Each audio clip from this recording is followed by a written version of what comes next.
ঘরেতে পাকা আম, চিড়ে আর দুধ থাকলে এইভাবে একবার চিড়ের পায়েসটা পাকা আম দিয়ে তৈরি করে দেখতে পারেন।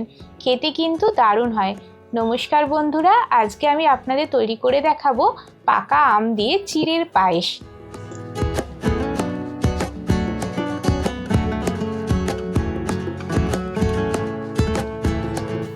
পাকা আম দিয়ে চিড়ের পায়েস তৈরি করার জন্য এখানে আমি 3খানা মিডিয়াম সাইজের পাকা আম নিয়েছি। এখন আমি আমগুলোর খোসা ছাড়িয়ে নেব। এরপর আমগুলোকে গ্রেটারের দ্বারা গ্রেট করে নিতে হবে।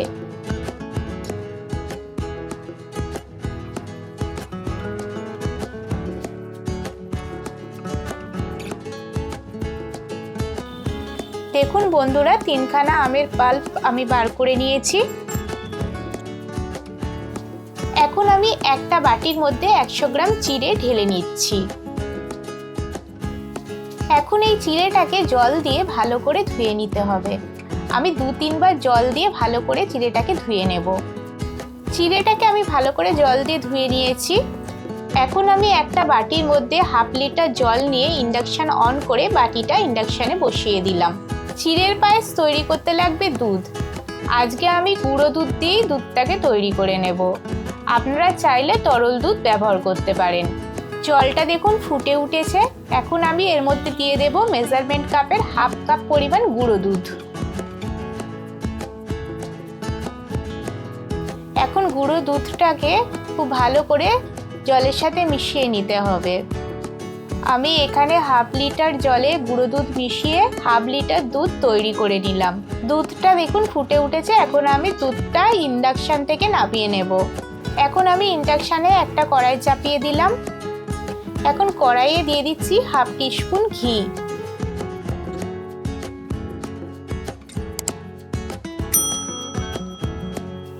ঘিটাকে কড়াইয়ের চারদিকে স্প্রেড করে নিচ্ছি।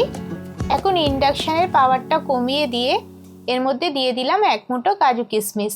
কাজু কিশমিশটাকে আমি একটু ভেজে নেব। কাজু কিশমিশগুলো ভাজা হয়ে গেছে। এখন একটা পাত্রে কাজু কিশমিশগুলো তুলে রাখবো। এখন আমি কড়াইয়ে দিয়ে দেব সামান্য একটুখানি জল।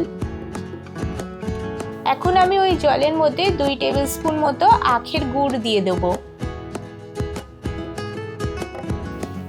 এখন আখের গুড়টা জলের সাথে ভালো করে মিশিয়ে নিতে হবে।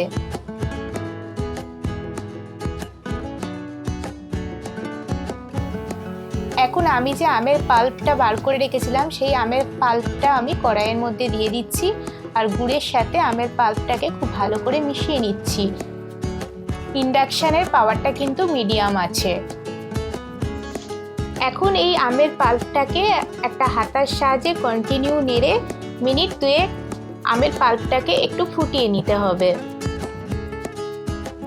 আমের পাল্পটা আমি মিনিট 2 ফুটিয়ে নিয়েছি। এখন আমি এই কড়াইটা ইন্ডাকশন থেকে নামিয়ে রাখবো। এখন আমি যে দুধটা গরম করে রেখেছিলাম সেই দুধের বাটিটা ইন্ডাকশনে বসিয়ে দিলাম। দুধটা অনেকটাই ঠান্ডা হয়ে এসেছে। এখন আমি ইন্ডাকশনের পাওয়ারটা একদমই কমিয়ে দেব। এখন আমি এই দুধের মধ্যে মিশিয়ে দেব 2 টেবিল চামচ আখের গুড়। আর আখের গুড়টা মেশানোর সময় আপনারা গ্যাসের আঁচ কিংবা ইন্ডাকশনের পাওয়ারটাকে একদম কমিয়ে দেবেন, নয়তো কিন্তু দুধটা কেটে যাওয়ার একটা চান্স থাকে। ভালো করে গুড়টাকে দুধের সাথে মিশিয়ে নিতে হবে।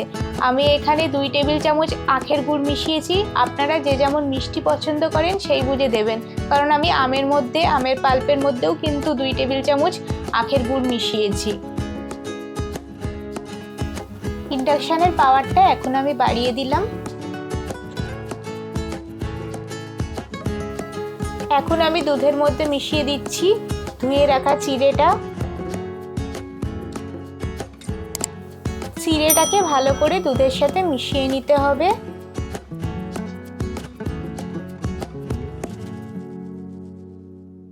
এর মধ্যে আমি মিশিয়ে দিচ্ছি ভেজে রাখা কাজু কিশমিশগুলো।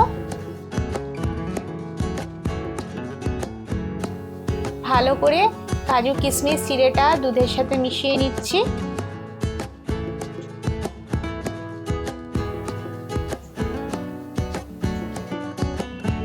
চিড়েটা সেদ্ধ হয়ে গেছে।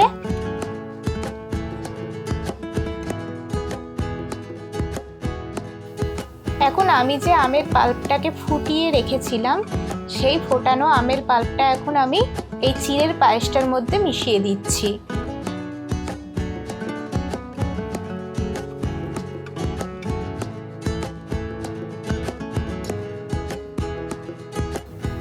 এখন আমের পাল্পটাকে ভালো করে মিশিয়ে নিচ্ছি।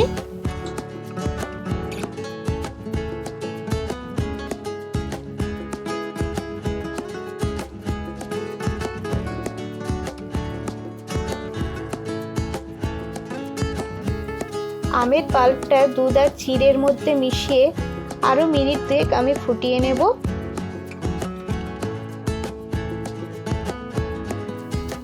ব্যাস তৈরি হয়ে গেল চিড়ের পায়েস। এখন আমি চিড়ের পায়েসটা ইন্ডাকশন থেকে নামিয়ে রাখবো আর ঠান্ডা করে আপনাদের পরিবেশন করে দেখাবো চিড়ের পায়েস কেমন হয়েছে।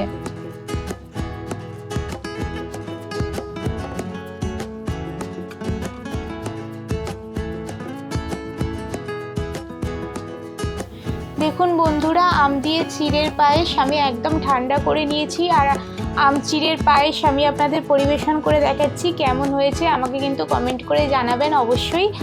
আর ভালো লাগলে লাইক করবেন আর প্রচুর প্রচুর বন্ধুবান্ধবের সাথে ভিডিওটা শেয়ার করবেন। আর আপনি যদি আমার চ্যানেলের নতুন বন্ধু হয়ে থাকেন এরকম নতুন নতুন রেসিপি পেতে আমার চ্যানেলটাকে সাবস্ক্রাইব করে নেওয়ার অনুরোধ রাখলাম। খুব শীঘ্রই ফিরে আসবো নতুন একটা রেসিপির ভিডিও নিয়ে। নমস্কার।